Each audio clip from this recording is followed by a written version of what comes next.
नमस्कार दोस्तों, मैं हूं झुंझाराम जाखड़ों का तालाब खड़ी।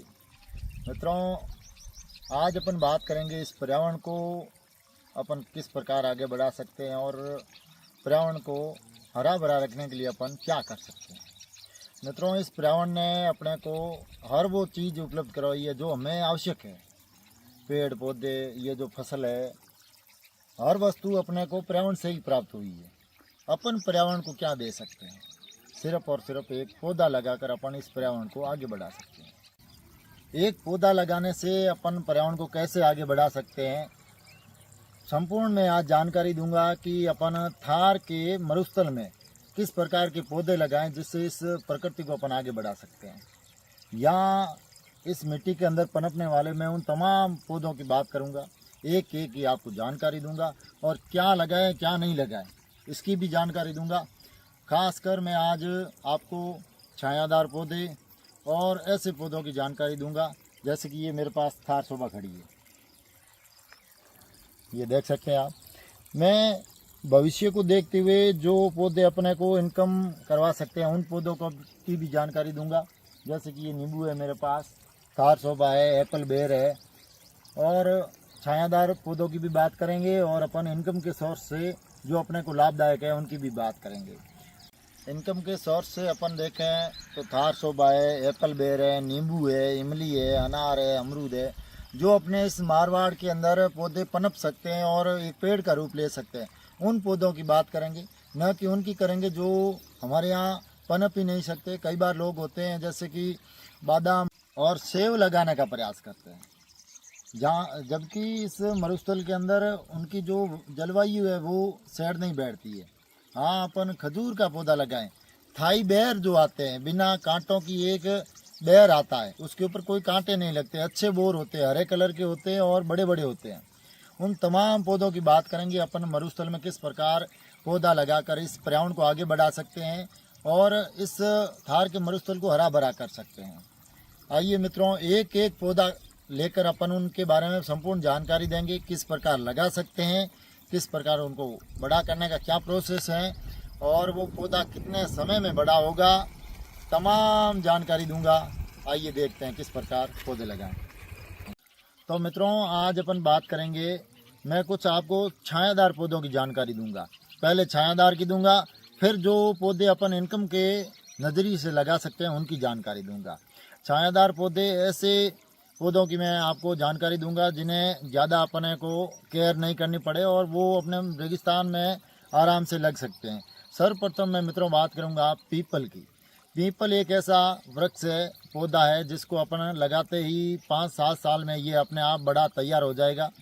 इसको ज़्यादा कुछ केयर करने की ज़रूरत नहीं है। हाँ, 2-3 दिन में एक बार पानी दें और 40 से 45 दिन में इसको खाद दें, जिससे ये अपने आप बड़ा हो जाएगा। मित्रों, पीपल एक धार्मिक दृष्टि से बहुत ही पूजनीय पौधा है, इसे ज़रूर लगाएं घर के आगे और जानते हैं पीपल के बारे में। दोस्तों, पीपल का वृक्ष, पीपल बोधि वृक्ष, बो वृक्ष, पीपल वृक्ष, पीपल वृक्ष, पीपला वृक्ष या अश्वत्थ वृक्ष के रूप में भी जाना जाता है। पीपल वृक्ष से हमें सर्वाधिक ऑक्सीजन मिलती है। इसके पत्ते अधिक सुंदर, कोमल और चंचल होते हैं। इस पेड़ में दर्द निवारक, सूजन रोधी और रोगाणुरोधी गुण होते हैं। तो मित्रों, ये था पीपल का पौधा। अब अपन बात करेंगे शीशम की, जिसे अपन मारवाड़ी में टाली भी बोलते हैं। ये भी एक बढ़िया छायादार पौधा है। लोग इसकी खेती भी करते हैं एक इनकम के नज़रिए से, क्योंकि इसकी जो लकड़ी है वो बिल्कुल ही बहुउपयोगी है। फर्नीचर में लोग काम में लेते हैं और बढ़िया छायादार पौधा। आइए जानते हैं क्या है शीशम का पौधा। शीशम भारतीय उपमहाद्वीप का वृक्ष है। इसकी लकड़ी फर्नीचर एवं इमारती लकड़ी के लिए बहुत उपयुक्त होती है। पत्तियां पशुओं के लिए प्रोटीन युक्त चारा होती है। मारवाड़ में जल्दी से लगने वाला ये एक पौधा है। तो मित्रों, ये था शीशम का पौधा। अब अपन बात करेंगे एकदम छायादार पौधे की, जो अपने मारवाड़ में बिल्कुल आसानी से लगता है। इसको तैयार होने में कम से कम 5 वर्ष का टाइम लगता है, लेकिन तैयार होने के बाद में इसकी जो छाया होती है उससे सूर्य की एक किरण भी नीचे नहीं आ सकती। जी हाँ दोस्तों, अपन बात करेंगे करंज के पौधे की। करंज का पौधा 4 से 5 साल में बिल्कुल तैयार हो जाता है। इसकी छाया एकदम घनी होती है, इससे सूर्य की किरणें बिल्कुल नीचे नहीं आती है। आइए जानते हैं करंज के पौधे के बारे में। मारवाड़ का सर्वाधिक छायादार पेड़ है। इस पौधे का उपयोग आयुर्वेद में त्वचा विकारों, घावों और सूजन के इलाज के लिए किया जाता है। इसकी नाइट्रोजन फिक्सिंग जड़ों के कारण मिट्टी की उर्वरता में सुधार के लिए भी इसे लगाया जाता है। कुछ धार्मिक ग्रंथों में करंज के पेड़ को शुभ माना गया है और इसे घर में लगाने से सकारात्मक ऊर्जा का संचार होता है। तो मित्रों, ये था करंज का पौधा। अब अपन बात करेंगे अगला पौधा जो आप सब जानते हैं, इस पौधे को, नीम का पौधा। नीम एक छायादार पौधा है और ये वृक्ष बनने में कम से कम 3 से 4 साल का समय लगता है, अधिकतम 5 साल का समय लगता है। नीम को ज़्यादा केयर करने की बिल्कुल भी आवश्यकता नहीं होती है। हाँ, 2 साल तक के पौधे को अपन को पानी देना होता है, फिर ये अपने आप बड़ा हो जाता है क्योंकि ये भूमि से जल को खींच लेता है। नीम की बात करें तो इसकी जो पत्तियां हैं, ये अपने जो त्वचा के रोग होते हैं उनको मिटाने के लिए बहुत उपयोगी है। आइए मित्रों, जानते हैं नीम के बारे में। नीम भारतीय मूल का एक पर्णपाती वृक्ष है जो निकटवर्ती देशों में भी पाया जाता है।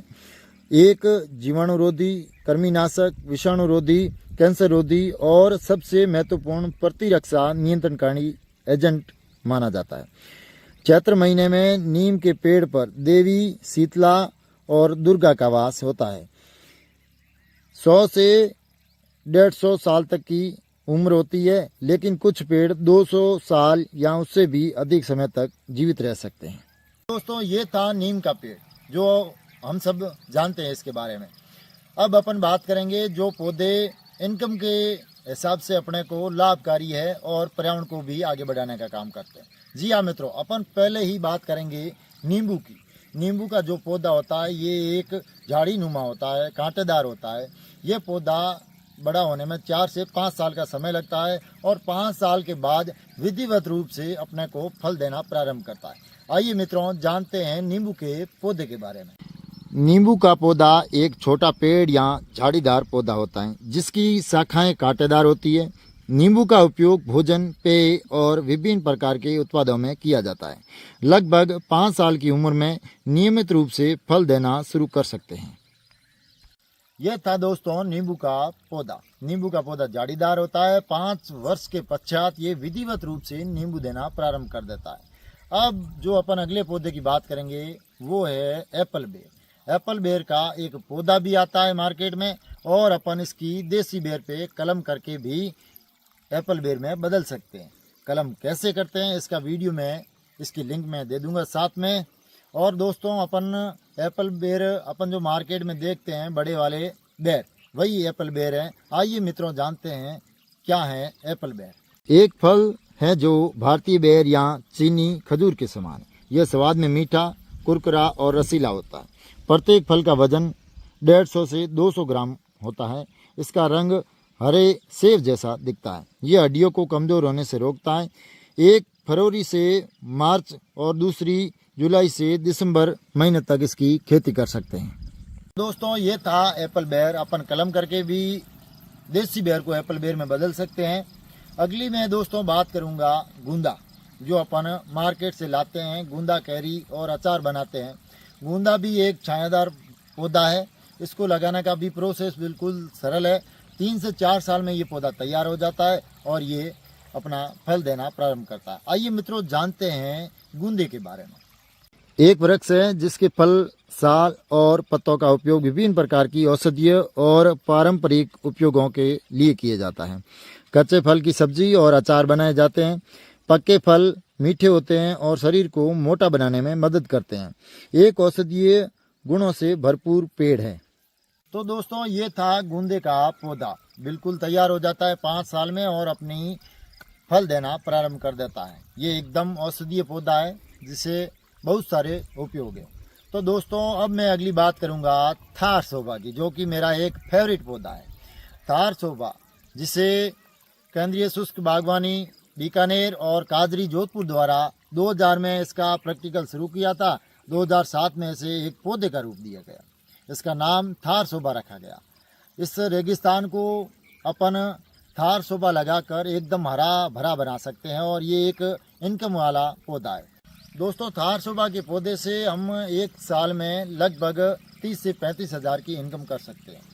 आइए जानते हैं क्या है थार शोभा। केंद्रीय अनुसंधान केंद्र काजरी जोधपुर द्वारा विकसित एक बिना कांटों वाली खेजड़ी की एक संकर हाइब्रिड किस्म है।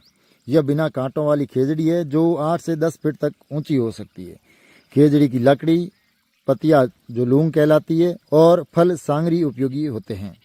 यह खेजड़ी एक व्यावसायिक रूप से महत्वपूर्ण किस्म है जो किसानों को अच्छी आय दे सकती है। तो दोस्तों, ये था थार शोभा का पौधा जो कि 3 साल में बिल्कुल तैयार हो जाता है। ये आप देख सकते हैं मेरे पास थार शोभा का पौधा है। मुझे लगा 1 साल का समय हुआ है। बिना कांटों का है बिल्कुल। इसकी जो लौंग की पत्ती है ये अपनी जो देसी खेजड़ी होती है उसकी बनिस्पत बड़ी है, अपन भी लगा सकते हैं। बिल्कुल अच्छा पौधा है और जल्दी तैयार होता है। मित्रों, अब अपन बात करेंगे पपीते के पौधे के बारे में, जो एक फलदार पौधा है जो ज़्यादा हाइट नहीं लेता है। 12 से 14 फुट की इसकी हाइट होती है और अच्छे फल देता है। पपीता जो रोगी होते हैं उनके लिए बहु उपयोगी है। पपीते का पौधा क्या है इसके बारे में आइए जानते हैं। यह एक फलदार पौधा है, उष्ण कटिबंधीय पौधा है जो 12 से 14 फीट तक का ऊंचा हो सकता है। यह पाचन में सुधार, वजन घटाने में मदद, त्वचा और बालों के स्वास्थ्य को बढ़ावा देने और प्रतिरक्षा प्रणाली को मजबूत करने में सहायक है। डायबिटीज को नियंत्रित भी करता है। तो मित्रों, अपन ने बात की आज छायादार पौधे और जो फलदार पौधे हैं जिन्हें हमें इनकम के नज़रिए से देखा। छायादार पौधों की मैं अगर बात करूं जो मारवाड़ में आसानी से पनप सकते हैं, उनमें से एक और है जिसका नाम है सुरेल सीरस, और अपन लगा सकते हैं गुलमोहर का पौधा है। और अगर अपन इनकम के नज़रिए से देखें तो उनमें मैं आपको बात करूं खजूर जो कि आसानी से लग सकती है, इमली का पौधा है, अमरूद है, अनार है। ये मारवाड़ में आसानी से पनपते हैं। अनार की तो हमारे यहाँ जालोर और बाड़मेर में बहुत सारी खेती भी की जाती है। अनार का पौधा आसानी से लग सकता है, बहु स्तर पर इसकी खेती की जाती है। तो दोस्तों, तमाम प्रकार के पौधे हैं जो अपने मारवाड़ में आसानी से लग सकते हैं। अपने को पौधे ज़रूरी लगाने चाहिए क्योंकि अपन एक पौधा लगाकर इस प्रकृति को आगे बढ़ा सकते हैं, इसमें योगदान दे सकते हैं। आने वाली पीढ़ियाँ इनका उपयोग करेगी और ये जो गर्मी का स्तर बढ़ रहा है, वैश्विक तापमान बढ़ रहा है, इनको जो नियंत्रण करने का तरीका है ये सिर्फ पौधे लगाकर कर सकते हैं।